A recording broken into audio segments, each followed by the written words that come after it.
We can't ignore the humanity of innocent Palestinians who only want to live in peace and have an opportunity.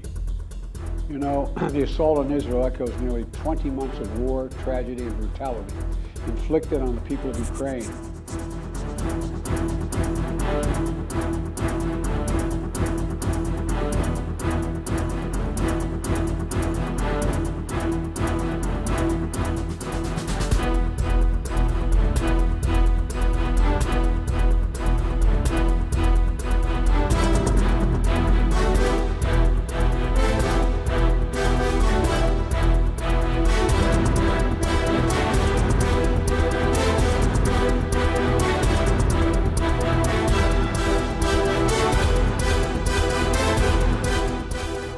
People that have been very badly hurt since Putin launched his all-out invasion.